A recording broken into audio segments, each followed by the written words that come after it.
লাল passport বাতিলে ভারতে শেখ হাসিনার অবস্থান নিয়ে ধোঁয়াশা, চুক্তি বাতিল, প্রত্যর্পণ নাকি বিশেষ আশ্রয়, মিলেনি উত্তর। বৈদেশিক মুদ্রা ব্যবস্থাপনা আইনের মামলায় আরো 5 দিনের রিমান্ডে সালমান আনিসুল, গুলশান থেকে আটক কাজী জাফরুল্লাহ। দেশ গড়তে হবে ন্যায় ও ইনসাফের ভিত্তিতে, দেশ টিভিকে হোসেন জিল্লুর। স্থানীয় নির্বাচনকে দলীয় প্রতীকমুক্ত করার আহ্বান। এবার লেবাননে ওয়াকি-টকি বিস্ফোরণে নিহত 20, যুদ্ধের নতুন অধ্যায় শুরু করেছে ইসরায়েল, নিয়ন্ত্রণের চেষ্টায় যুক্তরাষ্ট্র। এবং চেন্নাইয়ে হাসান মাহমুদের সামনে অসহায় ভারতের টপ অর্ডার, দলীয় 34 রানের মধ্যে ফিরলেন রোহিত, গুল ও কোহলি।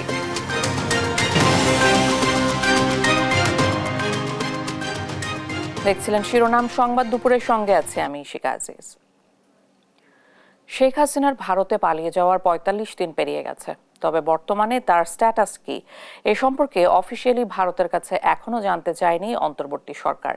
দুদেশের বিশ্লেষকরা বলছেন, প্রত্যর্পণ চুক্তি অনুযায়ী ভিসা ছাড়াই কোনো লাল পাসপোর্টধারী 45 দিন পর্যন্ত বৈধভাবে ভারতে অবস্থান করতে পারে। এরপরও সাবেক আমলা বা কূটনীতিক পরিচয়েও শেখ হাসিনাকে সর্বোচ্চ 6 মাস আশ্রয় দিতে পারবে মোদী সরকার। তবে চুক্তি বাতিল করলে ফেরত দেওয়ার আর বাধ্যবাধকতা থাকবে না। বিস্তারিত জানাতুল মোহনার প্রতিবেদনে। শেখ হাসিনা পালিয়ে গেছে, শেখ হাসিনা নাই, শেখ হাসিনা চলে গেছে, শেখ হাসিনা পালায় না। 5 আগস্ট 2024 গণ অভ্যুত্থানের মুখে দেশ ছেড়ে ভারতে পালিয়ে যান বাংলাদেশের সাবেক প্রধানমন্ত্রী শেখ হাসিনা। তখন তার কাছে ছিল কূটনৈতিক লাল পাসপোর্ট। ভারতের ভিসা নীতি অনুযায়ী যেসব বাংলাদেশের কূটনীতিক লাল পাসপোর্ট আছে তারা ভিসা ছাড়াই প্রবেশ এবং সর্বোচ্চ 45 দিন অবস্থান করতে পারবেন। ইতোমধ্যে অন্তর্বর্তী সরকার তার কূটনৈতিক পাসপোর্ট বাতিল করেছে। এতে প্রশ্ন উঠেছে, কোন স্ট্যাটাসে ভারতে অবস্থান করছেন শেখ হাসিনা, কতদিনই বা তাকে আশ্রয় দেবে মোদী সরকার। 2013 সালের ভারত বাংলাদেশ প্রত্যর্পণ চুক্তির আওতায় শেখ হাসিনাকে ফেরানোর সুযোগ থাকলেও মোদী সরকারের হাসিনা প্রীতির কারণে তৈরি হয়েছে নানা শঙ্কা। চুক্তি অনুযায়ী অন্তর্বর্তী সরকার শেখ হাসিনাকে দুষ্কৃতকারী প্রমাণ করলে ভারত চাপে পড়বে বলে মনে করেন ভারতের রাজনীতি বিশ্লেষক প্রদীপ চট্টোপাধ্যায়। তিনি একজন চিহ্নিতকারী অপরাধী, এরকম ভাবে কোন ধরনের প্রমাণ ভারত সরকারের হাতে এরকম সরকারি সিলমোহর দেওয়া কোনো যদি যোগাযোগ স্থাপন করে, তাহলে আমার মনে হয় ভারত সরকারকে অনেকটা বেশি চাপে ফেলা যাবে। তবে রাজনৈতিক প্রতিহিংসার অজুহাত দেখিয়েও ভারত শেখ হাসিনাকে রেখে দিতে পারে বলে জানান কূটনীতি বিশ্লেষক মোহাম্মদ নুরুজ্জামান। একটা রাজনৈতিক কালার দেওয়ার চেষ্টা হতে পারে এখানে। ইন্ডিয়া বলতে পারে যে হাসিনাকে বাংলাদেশে পাঠালে ফেয়ার ট্রায়াল হবে না। বাংলাদেশ ইন্ডিয়া এক্সট্রাডিশন ট্রিটির ধারা 21 উপধারা 3 এই ধারা বলে তারা পুরো চুক্তিটাই বাতিল করে দিতে পারে। তবে 45 দিন পেরিয়ে গেলেই যে শেখ হাসিনা ভারতে অবৈধ হয়ে পড়বেন তেমনটা মনে করেন না প্রদীপ। জানান, সাবেক আমলার স্ট্যাটাসেও 6 মাস আশ্রয় দিতে পারে ভারত। 45 দিন পেরিয়ে যাওয়ার পরেও আরো ধরুন 6 মাস হতে যত দিন বাকি থাকে, তারা তাদেরকে এই শেল্টারটা দেয় প্রাক্তন আমলা হিসাবে এবং যাদের সঙ্গে ভারতবর্ষের সুসম্পর্ক বজায় আছে। আর শেখ হাসিনাকে ফিরিয়ে না দিলে বাংলাদেশে ভারত বিরোধী মনোভাব বেড়ে যাওয়ার আশঙ্কা করছেন মোহাম্মদ নুরুজ্জামান। এতে দ্বিপক্ষীয় সম্পর্কেও নেতিবাচক প্রভাব পড়তে পারে। শেখ হাসিনাকে যদি বিচারের জন্য হস্তান্তর করা না হয়, এক্সট্রাডাইট করা না হয়, সেক্ষেত্রে হয়তো আমার ধারণা এটা যে ইন্ডিয়া বাংলাদেশ রিলেশনসের উপর নেতিবাচক প্রভাব ফেলবে। বাংলাদেশের আহ্বান উপেক্ষা করে শেখ হাসিনাকে ফিরিয়ে না দিলে আন্তর্জাতিক অঙ্গনে ভারতের ভাবমূর্তি ক্ষুণ্ণ বলে মনে করেন বিশ্লেষক। বাংলাদেশের কাছে ইন্ডিয়ার যতটা না প্রয়োজন, তার চেয়ে ইন্ডিয়ার কাছে বাংলাদেশের প্রয়োজনটা অনেক বেশি। জান্নাতুল মোহনা, দেশ টিভি, ঢাকা। রাজধানীর কোতোয়ালি থানার বৈদেশিক মুদ্রা নিয়ন্ত্রণ আইনের মামলায় সাবেক প্রধানমন্ত্রী শেখ হাসিনার বেসরকারি শিল্প ও বিনিয়োগ বিষয়ক উপদেষ্টা সালমান এফ রহমান এবং সাবেক আইনমন্ত্রী আনিসুল হকের 5 দিনের রিমান্ড মঞ্জুর করেছেন আদালত। বৃহস্পতিবার ঢাকার মেট্রোপলিটন ম্যাজিস্ট্রেট মোহাম্মদ আরিফুর রহমানের আদালত শুনানি শেষে এই আদেশ দেন। এদিনে মামলায় তাদের গ্রেপ্তার দেখানো সহ 7 দিনের রিমান্ড আবেদন করেন তদন্ত কর্মকর্তা। উভয় পক্ষের শুনানি শেষে আদালত জামিন নামঞ্জুর করে রিমান্ডের আদেশ দেন। এদিকে ধানমন্ডি থানার হত্যা মামলায় সাবেক বিচারপতি শামসুদ্দিন চৌধুরী মানিককে গ্রেপ্তার দেখানো হয়েছে, আর আলাদা হত্যা মামলায় যাত্রাবাড়ি থানার সাবেক ওসি আবুল হাসানকে 7 দিনের রিমান্ডে নিয়েছেন বিচারক। আওয়ামী লীগের প্রেসিডিয়াম সদস্য কাজী জাফরুল্লাহকে গ্রেপ্তার করেছে আইনশৃঙ্খলা বাহিনী। তবে কোন মামলায় গ্রেপ্তার দেখানো হয়েছে তা জানানো হয়নি। বুধবার দিবাগত রাতে তাকে রাজধানীর গুলশান এলাকা থেকে গ্রেপ্তার করা হয়। ছাত্র জনতার আন্দোলন দমনে গণহত্যায় সম্পৃক্ততার অভিযোগ করা বেশ কয়েকটি মামলার অন্যতম আসামি কাজী জাফরুল্লাহ। তার কোনটিতে গ্রেপ্তার দেখিয়ে আদালতে নেওয়া হতে পারে। জাফরুল্লাহ আওয়ামী লীগের প্রেসিডিয়াম সদস্য এবং ফরিদপুর 5 আসনের সাবেক সংসদ সদস্য।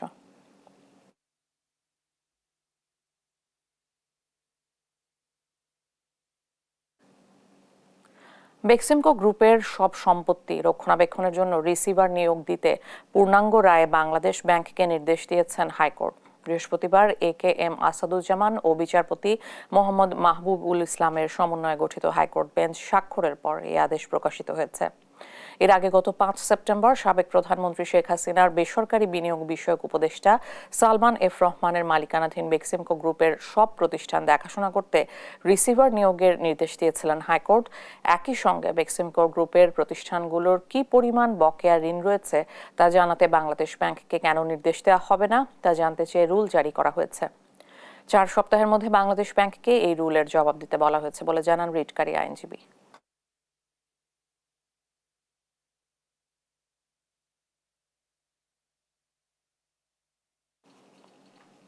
সমান্তরালভাবে দেশের ভঙ্গুর রাজনীতি ও অর্থনীতি ঠিক করতে হবে সুনির্দিষ্ট পদক্ষেপের মাধ্যমে। প্রাতিষ্ঠানিক দুর্বলতাগুলো দ্রুতই দূর করতে হবে। এমন রাজনৈতিক ও অর্থনৈতিক টালমাটাল সময় দিতে হবে।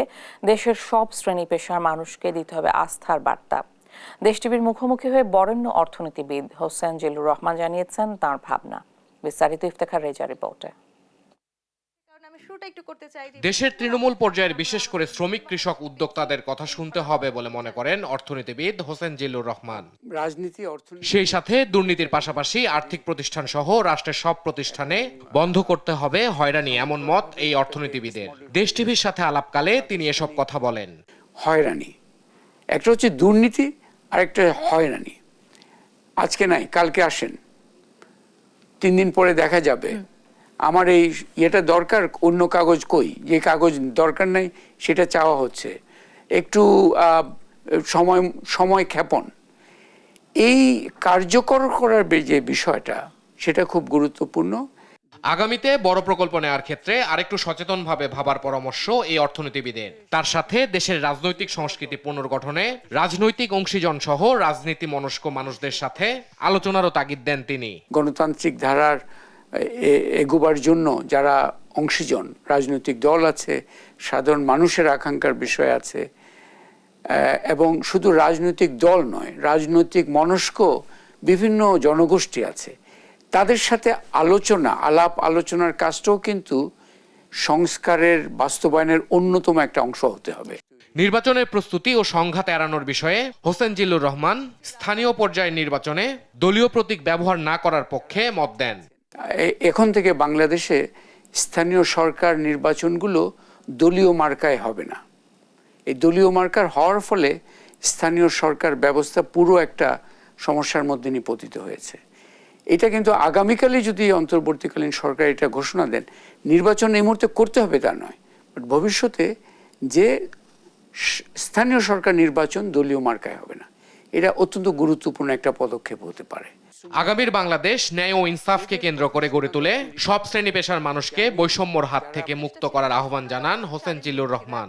আমি বলছি এখানে একটা বাংলাদেশ চাই যেখানে একটি শব্দ সবার সামনে প্রতিষ্ঠিত হবে, সেটা হচ্ছে ন্যায়, ইনসাফ। নানাভাবে আমরা শব্দটা ব্যবহার করি, এই শব্দটাকে আমাদের অন্তর্বর্তী সরকারের পাশাপাশি রাজনৈতিক দলগুলোরও আগামী রাজনীতির ভাবনা জনগণের সামনে পরিষ্কার করা প্রয়োজন বলেও মনে করেন বরেণ্য এই অর্থনীতিবিদ। ইফতেখার রেজা, দেশ টিভি, ঢাকা। বন্যা ও কয়েকদিনের টানা বৃষ্টিতে লক্ষ্মীপুর, নোয়াখালী, বাগেরহাটে ব্যাপক ক্ষতি হয়েছে সবজির ক্ষেত সহ বিভিন্ন ফসলের।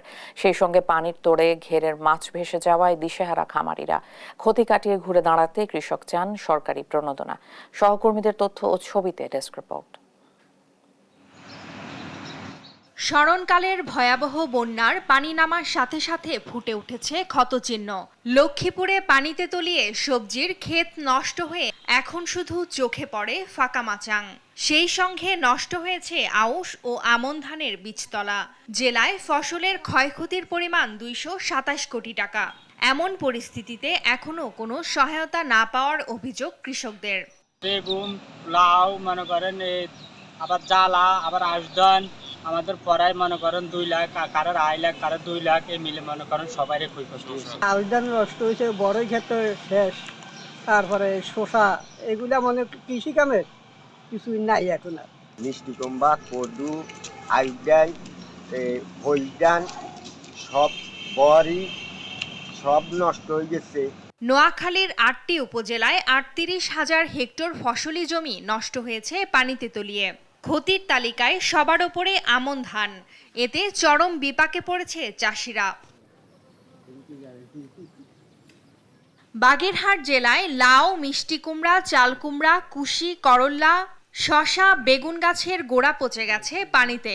ক্ষতিগ্রস্ত হয়েছে 32 হেক্টর পানের বরজ ও 216 হেক্টর সবজি ক্ষেত। এ ক্ষতি কাটিয়ে ওঠার কোনো উপায় দেখছেন না চাষিরা। প্রায় সবই পানিতে প্লাবিত হয়ে গেছিল এবং অধিকাংশ খামারি নষ্ট হয়ে গেছে। বাগেরহাট জেলারও বাইরে এই সবজি যায়, কিন্তু মানে বৃষ্টির কারণে ডুবে যে ফসলাদির ব্যাপক ক্ষতি, গাছ মরে গেছে। এদিকে নড়াইল সদরের মির্জাপুর, বিছালী পৌরসভার বাহিরডাঙ্গা, কালিয়া, লোহাগড়ার নিম্নাঞ্চল এলাকা পানিতে তলিয়ে গেছে। ভেসে গেছে 2400 পুকুর ও 1547টি ঘের। টাকার অঙ্কে এ ক্ষতির পরিমাণ 70 কোটি টাকা। এতে অনেকটা দিশেহারা ব্যবসায়ীরা। হাইব্রিড জাতীয় মাছের চাষ করতাম, তা আমার হিসাব অনুযায়ী আমি পর্যন্ত যা খরচা করছি, তারপরে দিয়ে মাছটা সবকিছু দিয়ে আমার একটা ধারণা যে 40 লাখ প্লাস টাকার আমার ক্ষয়ক্ষতি হয়েছে।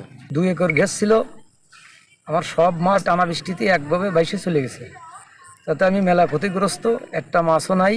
ক্ষতিগ্রস্তদের একটা নিরূপণ করেছি আমরা ঊর্ধ্বতন আমাদের কর্তৃপক্ষের কাছে পাঠিয়েছি, দিয়ে ওখান থেকে আমরা এই বিষয়ে কোনো ধরনের অনুদান বা সহযোগিতা পাওয়া যায় আমরা চাষিদেরকে সহযোগিতা করব। এমন সংকট থেকে ঘুরে দাঁড়ানোই এখন বড় চ্যালেঞ্জ এসব খেটে খাওয়া মানুষের। নিউজ ডেস্ক, দেশ টিভি। আইন নিজের হাতে তুলে না নিতে সবার প্রতি আহ্বান জানিয়েছেন স্বরাষ্ট্র উপদেষ্টা লেফটেন্যান্ট জেনারেল অবসরপ্রাপ্ত জাহাঙ্গীর আলম চৌধুরী। সকালে ডিএমপি হেডকোয়ার্টারে এক মতবিনিময় সভায় কথা বলেন তিনি। কেউ দোষী হলে তাকে আইনের হাতে সোপর্দের আহ্বান জানিয়ে উপদেষ্টা বলেন, তদন্ত ছাড়া কাউকে গ্রেপ্তার করা যাবে না, শুধু দোষীদেরই মামলায় আসামি করতে হবে। মামলায় অনেক নাম থাকার তদন্তে সময় লাগছে বলে জানান তিনি। কোনো মানুষ যাতে হয়রানির শিকার না হন সেদিকে সতর্ক থাকার পাশাপাশি ঘুষ দুর্নীতিতে না জড়াতে পুলিশ সদস্যদের প্রতি আহ্বানও জানান উপদেষ্টা। আমার ধরার কথা শুধু ক্রিমিনালদের, আমি সাধারণ মানুষকে তো ধরার জন্য বলবো না, ক্রিমিনালদের ধরার জন্য। সাধারণ পাবলিকের যেতে কমফোর্ট হয় এটার দিকে আমাদের পুলিশ চেষ্টা করে। একজন অন্যায় করলে তারা আইনের হাতে সোপর্দ করেন, কিন্তু এই আইন তো আপনার হাতে তুলে নেওয়ার কারো কিন্তু অধিকার নেই। আইনের হাতে তাকে সোপর্দ করতে হবে। এটার ক্ষেত্রে আপনারাও একটু আমাদের সাথে কাজ করতে পারেন, জনসচেতনতা বৃদ্ধি করতে হবে, যাতে ইনোসেন্ট লোক যেন কোনো অবস্থায় কোনো হেনস্থা না হয়। দেশে বাড়ছে ডেঙ্গুর প্রকোপ, হাসপাতালে ভিড় করছেন রোগীরা। চট্টগ্রামের পরিস্থিতি জানাতে সরাসরি যুক্ত হচ্ছেন সহকর্মী AKM নাজিম। নাজিম, ডেঙ্গুর প্রকোপ বাড়ার কারণ কি আর চিকিৎসা সেবা কেমন চলছে?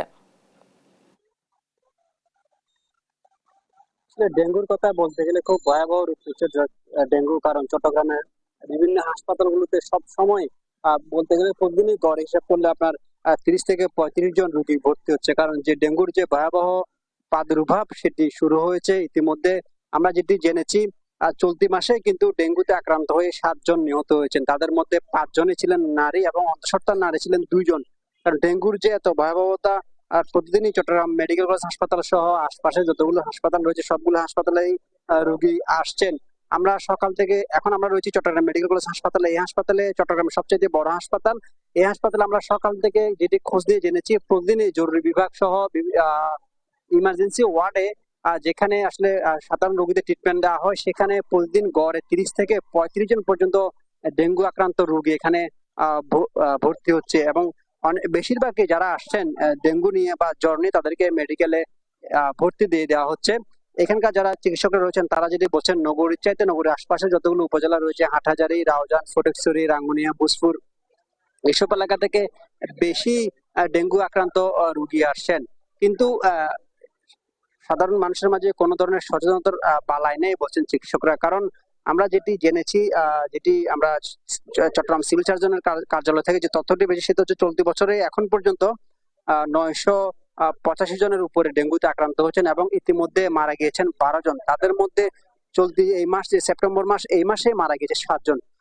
ডেঙ্গুর কিন্তু খুব ভয়াবহ রূপ ধারণ করছে, কারণ চট্টগ্রাম মেডিকেল কলেজ হাসপাতাল, মা ও শিশু হাসপাতাল, চট্টগ্রাম জেনারেল হাসপাতাল সহ যতগুলো প্রাইভেট হাসপাতাল রয়েছে সবগুলো হাসপাতালে কিন্তু ডেঙ্গু আক্রান্ত যারা রোগী রয়েছে তাদের ভিড় বাড়ছে। পাশাপাশি ইতিমধ্যে চট্টগ্রাম মেডিকেল কলেজ হাসপাতালে ডেঙ্গু রোগীদের জন্য আলাদা একটি ওয়ার্ড করা হয়েছে। গতকালকে যেটি আমরা দেখেছি, চট্টগ্রাম মেডিকেল হাসপাতাল যিনি পরিচালক রয়েছেন ব্রিগেডিয়ার জেনারেল তসলিম উদ্দিন, তিনি সেটি পরিদর্শন করেছেন এবং যারা ডেঙ্গু রোগী রয়েছেন, যারা বেশি আক্রান্ত এবং যারা ডেঙ্গুতে যারা সংক্রমণ ছড়িয়ে পড়ছে তাদের জন্য আলাদা একটি ওয়ার্ড করা হয়েছে। এবং তিনি যেটি বলেছেন, যদি ডেঙ্গু রোগী আরো বেড়ে যায় তাহলে হাসপাতালে অন্যান্য যেসব ওয়ার্ড রয়েছে সবগুলো ওয়ার্ডে কিন্তু আলাদা আলাদা করে ওয়ার্ডের মধ্যে ডেঙ্গুদের রোগীদের জন্য কর্নার করা হবে। পাশাপাশি অন্যান্য যেসব সরকারি হাসপাতাল রয়েছে নগরের মধ্যে, এগুলোর মধ্যেও কিন্তু ডেঙ্গু রোগীর জন্য আলাদা ওয়ার্ড করা হচ্ছে। আরেকটি বিষয় আপনাকে বলে রাখি, নগরের পাশাপাশি উপজেলাগুলিতে যতগুলো স্বাস্থ্য কমপ্লেক্স রয়েছে সবগুলো স্বাস্থ্য কমপ্লেক্সে কিন্তু ডেঙ্গু রোগীদের জন্য আলাদা করে ওয়ার্ড করা হচ্ছে এবং আলাদা যারা আক্রান্ত রয়েছেন তাদের জন্য সব ধরনের স্বাস্থ্য সেবা রেখেছেন বলে সিভিল সার্জনের পক্ষ থেকে বলা হচ্ছে।